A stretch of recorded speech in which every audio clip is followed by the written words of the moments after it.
voilà mes chers élèves, un tableau comparatif entre le tissu animal et le tissu végétal, la cellule animale et la cellule végétale.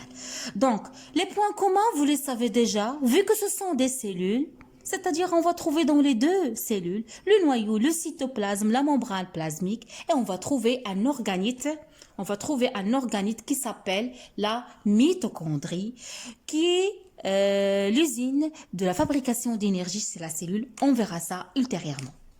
Concernant les points de différence, la taille, comme vous voyez, la cellule végétale, elle est plus grande, la cellule animale, elle est petite. La forme, la cellule végétale, elle est rectangulaire, tandis que la cellule animale, elle est ronde.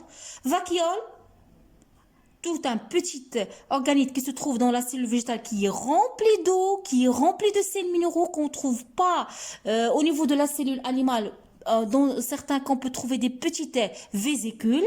Les chloroplastes, parmi les organites caractéristiques de la cellule végétale, vu que c'est l'usine de la fabrication de la matière organique, la cellule végétale elle est caractérisée de cette capacité d'autotrophie, que la cellule animale, non. La cellule animale, elle est hétérotrophe, c'est-à-dire incapable de synthétiser sa propre matière organique. D'où, au niveau de la cellule animale que vous voyez là, j'ai mis moi, c'est-à-dire absence de vacuole et absence de chloroplaste. Un petit organite que je vais expliquer ultérieurement dans les capsules qui arrivent, Inch'Allah, c'est le centrosome qu'on ne trouve pas dans la cellule végétale et qu'on trouve dans la cellule animale. Passons maintenant, mes chers élèves, à l'exercice 4. Donc, l'énoncé de l'exercice 4. Donc, je vais vous lire l'exercice pour mettre en évidence la digestion chimique, c'est-à-dire al-hadm al-kimiyai, des glucides. On réalise l'expérience suivante. Donc, voilà le protocole expérimental. On a pris mie de pain. On a mis dans 2 tubes ASC. Le tube A, c'est l'expérience témoin. Et le tube B, on a rajouté, comme vous voyez, on a rajouté la salive. On les a mis dans un bain-marie. Après 20 minutes, on utilise des réactifs, kawashif que vous avez étudié, la liqueur de Feeling, qui est plus le chauffage, qui est un réactif qui permet la mise en évidence d'un sucre réducteur, et aussi l'eau iodée qui nous permet la mise en évidence de l'amidon. Donc les questions, ça ce sont les résultats du tableau, vous les avez déjà vus, on a déjà discuté ça. Donc la première question, pourquoi en réalise-t-on cette expérience à 37 degrés Celsius? La réponse, c'est simple, parce que c'est le tube témoin, c'est l'expérience témoin. La deuxième question, à quoi sert le tube A? Dans cette expérience, c'est le tube témoin, c'est l'expérience témoin. Pardon, la réponse de la question A, pourquoi on réalise-t-on l'expérience à 37 degrés Celsius? C'est parce que c'est la température du corps humain. 37 degrés Celsius, vous le savez déjà. Passons maintenant à analyser l'expérience. Donc, qu'est-ce qu'on a vu? Voilà l'analyse. Donc, pour le tube A, qui est le tube témoin, après 20 minutes, pour le test de l'eau iodée, qu'est-ce qu'on obtient? Comme vous avez vu le tableau, on obtient une coloration bleue, qui signifie que l'amidon, elle est encore là. Ça veut dire qu'il n'a pas été digéré, vu qu'il n'y a pas de salive. Pour le test de la liqueur de Feeling, on obtient moins. Si vous voyez très bien, ici, on obtient moins. C'est moins. Ça signifie que l'absence de sucre réducteur, il n'y a pas de glucose. Ça, c'est pour le tube A.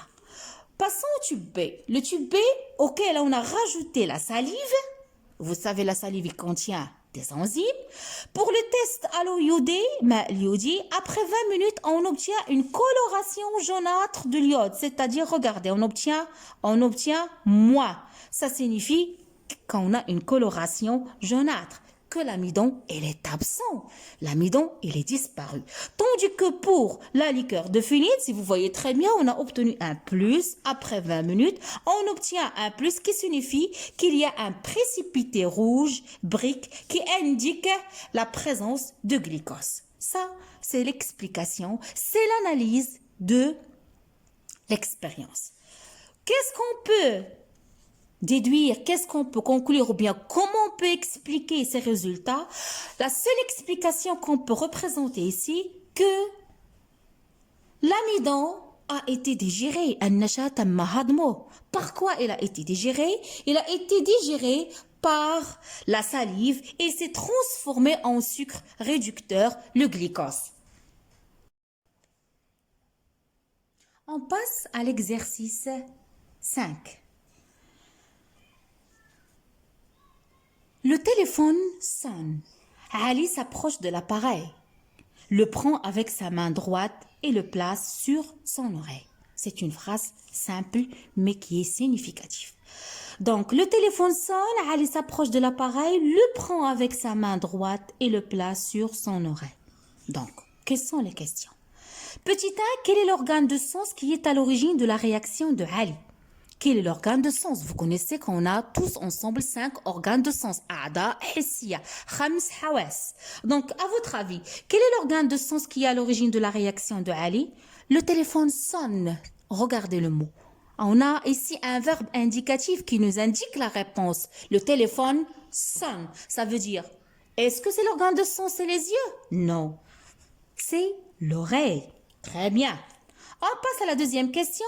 Indiquez le sens de déplacement du message nerveux sensitif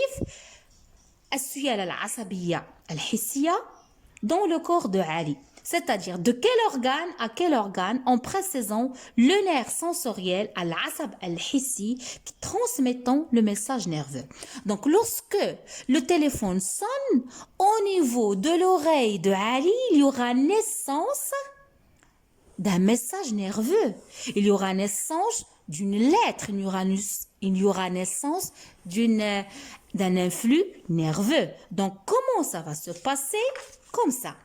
L'oreille, c'est l'organe de sens, c'est le récepteur sensoriel المستقبل الحسي وهو العضو الحسي لأن هنا العضو الحسي يحتوي على مستقبلات حسية. L'oreille qui est un organe de sens contient des récepteurs sensoriels qui vont recevoir la sonnerie. Donc il y aura établissement d'un influx nerveux سيالة عصبية حسية, un influx nerveux sensitif qui sera transmis par un conducteur sensitif موصل حسي. Ici, c'est le nerf sensitif. Vers quoi? Vers le centre nerveux qui est l'air auditif. Yani, vous le savez déjà qu'au niveau de notre cerveau, il y a 5 aires responsables de la réception de l'influx nerveux. Passons à la question 3. Indiquez l'air A1 et l'air A2. L'air A1 c'est quoi et l'air A2 c'est quoi? Si vous regardez très bien avec moi le schéma, l'air A1 c'est l'air motrice, باحة التحركية الإرادية. L'air A2 c'est l'air auditif, باحة السمع. Donc on va résumer tout ça ensemble parce que le fait c'est quoi? Le téléphone a sonné, Ali s'approche de l'appareil, il prend là. La première activité c'est une sensibilité consciente. La deuxième activité, c'est quoi? C'est la motricité volontaire. Donc Ali, il prend avec sa main droite le téléphone et le place sur son oreille. On essayera de déterminer les éléments qui vont intervenir dans cette motricité volontaire. Donc, ce sont l'aire motrice, qui est le centre nerveux, il y aura naissance d'un flux nerveux moteur, qui sera transmis par la moelle épinière qui joue ici le rôle d'un conducteur moteur vers le nerf qui joue aussi le rôle d'un conducteur moteur vers le muscle c'est l'effecteur. Et de cette manière-là, Ali, il va prendre le téléphone et il va répondre. J'espère, mes chers élèves, que tout est clair. Donc, à travers ce test diagnostic, à travers cette évaluation diagnostique, on a pu vous rappeler certaines notions que vous avez appris les dernières années.